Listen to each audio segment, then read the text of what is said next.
Bilkis Bano gang rape case में जिन 11 दोषियों को गुजरात सरकार ने रिहा कर दिया था, सोमवार को उनके लिए बुरी खबर आई है।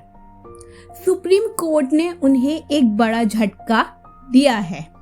सुप्रीम कोर्ट ने उनकी रिहाई पर बेहद सख्त सिग्नल दिया है।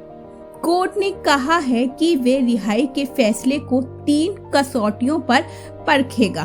पहली कसौटी होगी मुंबई के ट्रायल कोर्ट के जज की वह राय जिसमें उन्होंने छूट का विरोध किया गया था, अपराध की जघन्यता और तीसरी दोषियों की अप्रत्याशित रिहाई, जबकि उम्र कैद की सजा पाए दूसरे दोषी अब भी सालों से सलाखों के पीछे हैं।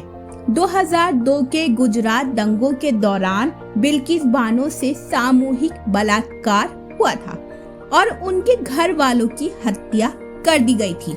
सुप्रीम कोर्ट ने इसे भयावह कृत्य कहते हुए गुजरात सरकार से पूछा है कि क्या दोषियों को छोड़ते समय हत्या के दूसरे मामलों में अपनाए जाने वाले मानक अपनाए गए। कोर्ट ने साफ कह दिया कि वे भावनाओं से प्रभावित हुए बगैर कानून को देखेगा। बिल्किस बानो ने दोषियों को समय से पहले छोड़ने के फैसले को देश की सबसे बड़ी अदालत में चुनौती दी है। अगस्त 2022 में रिहाई के बाद इन दोषियों को माला पहनाकर सम्मान करने की तस्वीरें सामने आई थीं। गोधरा के एक दफ्तर में इनका भव्य स्वागत किया गया था। ये लोग विश्व हिंदू परिषद के पदाधिकारी बताए गए थे। बिल्किस बानो केस के 11 दोषियों में से एक शैलेश भट्ट ने हाल ही में 25 मार्च को दाहोद जिले के एक सरकारी समारोह में भाजपा सांसद और विधायक के साथ मंच साझा किया था।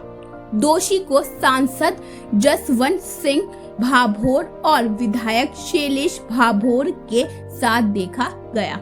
इस पर कई विपक्षी नेताओं ने निशाना साधा।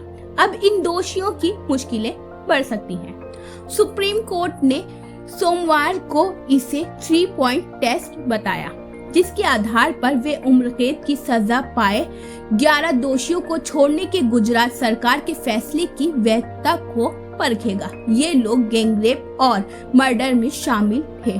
जस्टिस KM जोसेफ ने कहा, उम्र कैद की सजा पाए कई दोषी 20 साल से भी ज्यादा समय से जेलों में बंद हैं। सुप्रीम कोर्ट को संबंधित सरकारों से कहना पड़ा है कि उनकी याचिका पर विचार करें।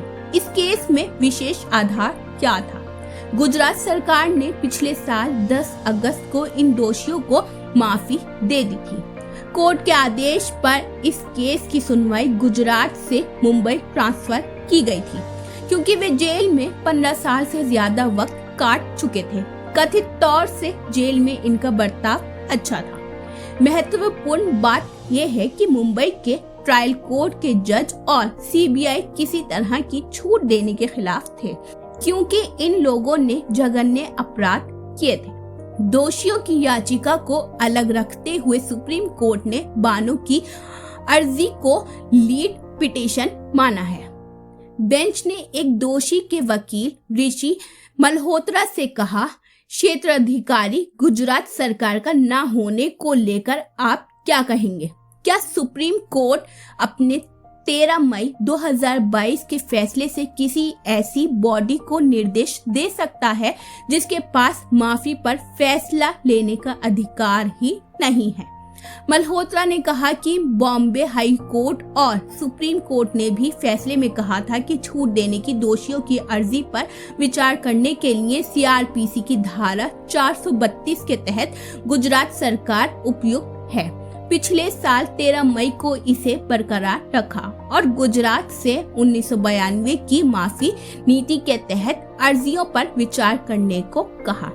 मल्होत्रा ने आगे कहा कि 13 मई के फैसले पर पुनर्विचार करने की बिल्किस बानो की अर्जी सुप्रीम कोर्ट ने खारिज कर दी थी। उन्होंने कहा कि बानो के पास रिट पिटीशन नहीं बल्कि क्यूरेटिव पिटीशन का ही विकल्प बचता था। जस्टिस केम जोसेफ और जस्टिस बीवी नागरत्न की पीठ अब मामले की सुनवाई 18 अप्रैल को करेगी। सुप्रीम कोर्ट ने कहा है कि इसमें कई मुद्दे समाहित हैं और ऐसे में विस्तार से सुनने की आवश्यकता है। सुप्रीम कोर्ट ने केंद्र सरकार, गुजरात सरकार और दोषियों को नोटिस जारी किए हैं। गुजरात सरकार को सजा माफ करने के फैसले से संबंधित दस्तावेज के साथ मौजूद रहने को कहा गया है। जब कुछ दोषियों के वकील ने अलग अलग याचिकाओं पर जवाब दाखिल करने के लिए ज्यादा वक्त मांगा तो जस्टिस जोसेफ ने ये कहते हुए कि 18 अप्रैल की तारीख दी कि वे 17 जून को रिटायर हो रहे हैं और गर्मी की छुट्टियां भी होंगी। वारदात के वक्त बिल्किस बानो 21 साल की थी। वे 5 महीने की गर्भवती थी। गोधरा में साबरमती एक्सप्रेस ट्रेन के एक डिब्बे में आगजनी के बाद दंगे भड़क गए थे।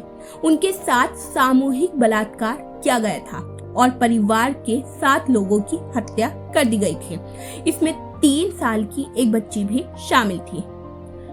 तो ये थी नाजरीन बिल्किस बानो के ताल्लुक से अहम खबर। उम्मीद करते हैं कि बिल्किस बानो के जो दोषी हैं उन्हें सख्त से सख्त सजा सुनाई जाए। यूसन सारी की रिपोर्ट, न्यू दिल्ली। अगर आपने अभी तक हमारे चैनल को सब्सक्राइब नहीं किया है तो आज ही हमारे चैनल को सब्सक्राइब कीजिए ताकि आप देश और दुनिया से जुड़ी सभी खबरें देखते रहें। शुक्रिया।